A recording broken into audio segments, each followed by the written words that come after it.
Georgia Senator Raphael Warnock today in his maiden speech on the Senate floor. The senator made a forceful argument for why the Senate should pass the For the People Act, Senate Bill 1, to try to beat back an avalanche of Republican-led voter suppression bills in his home state, in Georgia, and in 42 other states that are pursuing these voter restrictions now.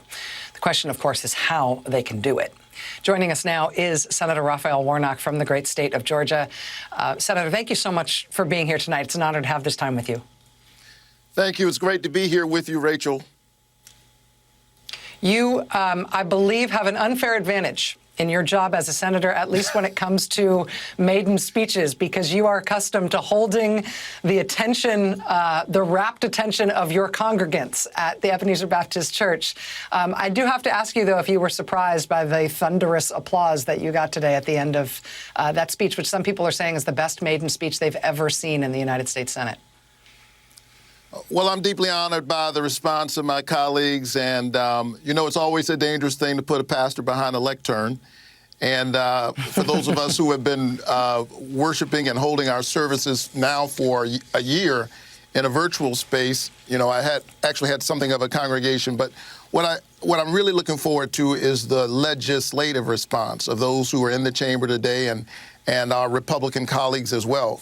We have to pass voting rights. It is urgent.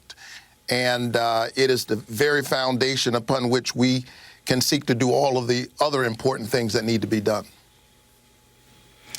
Tell me how you see that happening in practical terms. Obviously, you reckoned with that a little bit today in your speech, talking about the Senate filibuster rule and how this Senate procedure can't be used on the basis we can't restrict Senate, we can't restrict minority rights in society with a rule designed to protect minority rights in the Senate. How do you see it practically going? How do you imagine a victory here? Well, listen, Rachel, I know that there's a big debate, obviously, going on about the filibuster, and we will have to confront that issue head on. But my argument today was this. Voting rights is bigger than the filibuster issue. And whether we get rid of the filibuster or not, we have to pass voting rights. We have to give the people their own voice in their own democracy. And so we will see what path that takes.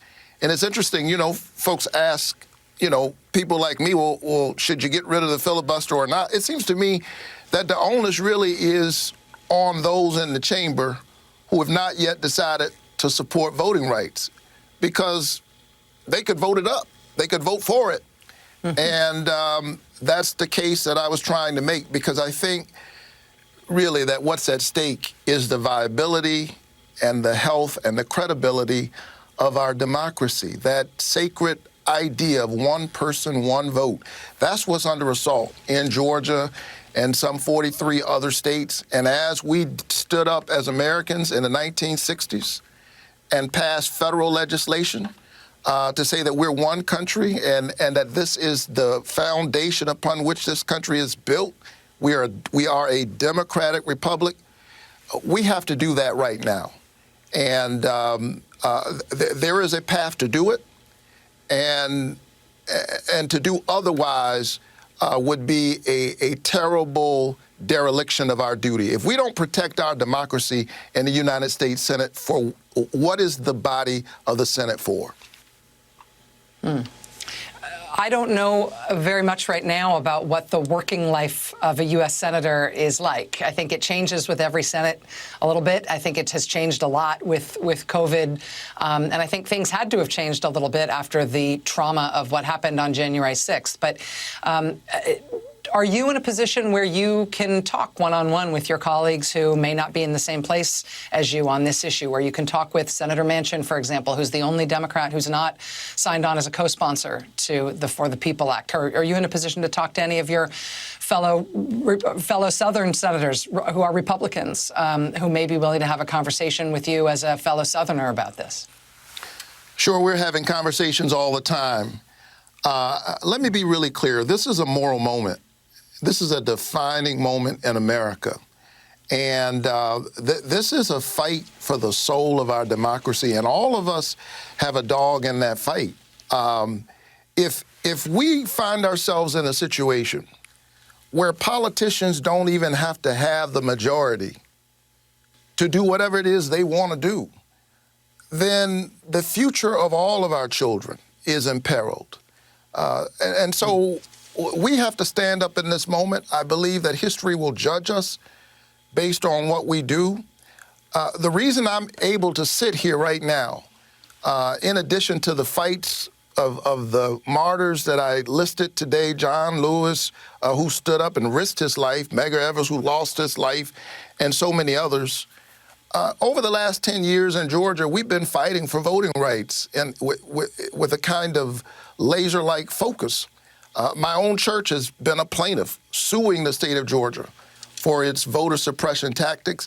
And then the people of Georgia rose up in a historic way in November and January, and they sent the first African-American senator, the first Jewish senator to the United States Senate. And a couple of weeks ago, we passed COVID relief for Americans, checks in people's pockets, shots in their arm. Why were we able to do it? Because the will of the people could be successfully made manifest in the outcome of the vote. Well, what happens if increasingly there's a disconnect between who and what the people want and what happens in Washington? That's what's been going on. The American people are being crowded out and squeezed out of their own democracy, and I'm going to do everything in my power as a United States Senate to get the people their voice back. Senator Raphael Warnock of the great state of Georgia. Sir, thank you for making time to be here tonight. I know this is a big day at the start of your Senate career, and it's an honor to have you here. Thank you. Thank you.